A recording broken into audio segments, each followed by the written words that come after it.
So explain the difference and similarities between the one variable and two variable inequalities. Now this is something that you can think about and come up with many of your own differences and similarities. But one of the kind of the main difference between a one variable and two variable inequality is that a one variable solution is on the number line.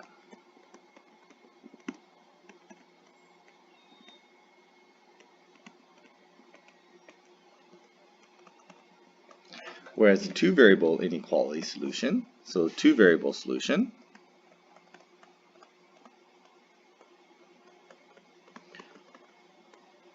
is an area.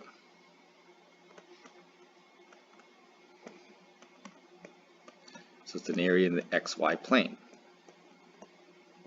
Okay, and this is one-dimensional, one variable, two-dimensional, two variable. That's one way you can remember that.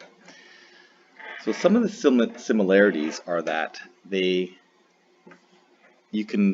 many similarities, but one of them is when we solve a one variable inequality, we often want to see where it's above or below 0.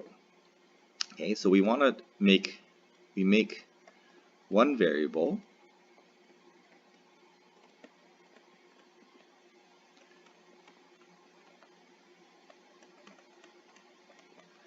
greater than or less than 0.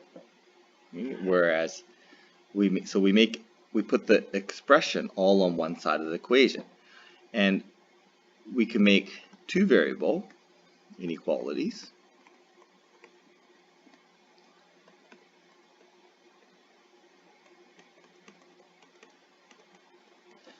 greater than or less than the y. Okay, and that allows us to analyze these expressions.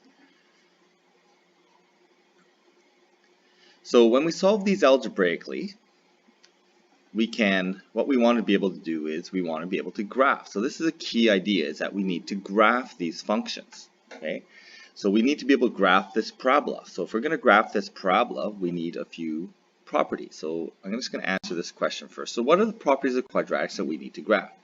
Well, primarily the vertex.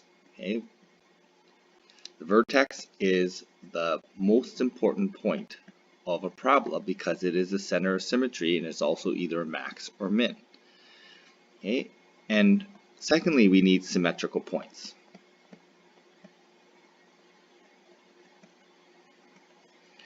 And it doesn't have to be the zeros, but as an example, zeros are a nice symmetrical point. Okay, so if the zeros are available in the factored form, we definitely want to use that. And a third point, and this is kind of a more minor point, and these kind of all relate to the different forms. So the graphing form, factored form, and the y-intercept would represent the general form. So the y-intercept is an easy coordinate to use, although it's not. To be able to graph, we need a symmetrical point to it. The y-intercept can be found easily.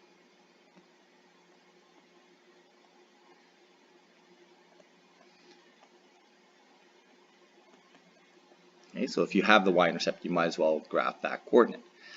So knowing that, the first thing I'm going to do here, well, I have the y-intercept, so I'm just going to do the y-intercept here. Okay, at +3. I want the vertex. Okay, so there's a few ways we can get the vertex. We can put it into graphing form. Okay, complete the square. I'm just going to use Vieta's formula. So I'm just going to use the Vieta's formula, which is the middle is equal to negative b over 2 times a. So the middle is going to be at -2. Okay, so -2, and that means then I'm just going to do table values.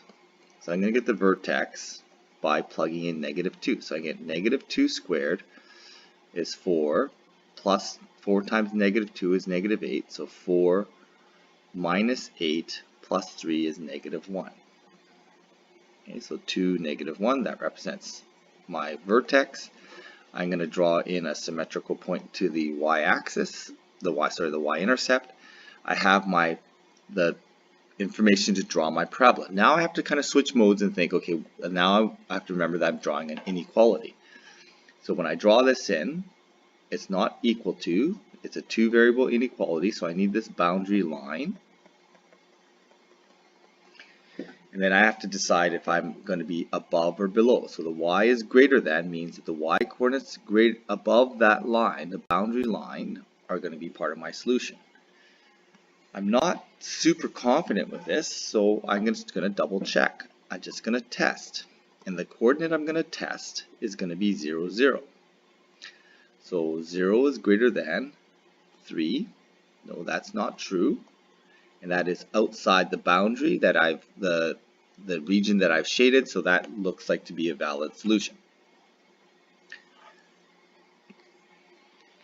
Moving on to this next one here, this is in graphing form because I can identify the location of the vertex. So that's the most important piece, so I'm just going to go ahead and graph that. So at plus 9, so 2, 4, 6, 8,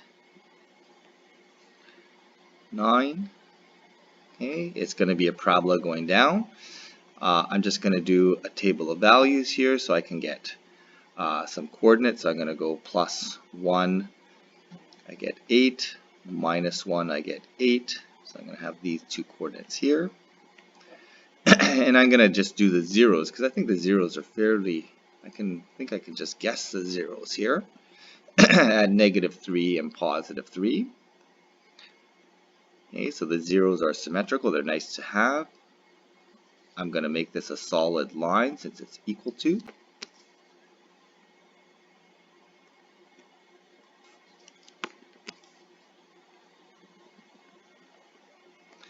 Okay, and then I have to decide am I above or below, so it says y is less than, so I'm going to go for below. Again, if I'm not confident with this solution, I can test a coordinate. And again, I'm going to test 0, 0. Now this should work, so if I test it, 0 is less than or equal to +9, check, that works. So there is a verification. Okay.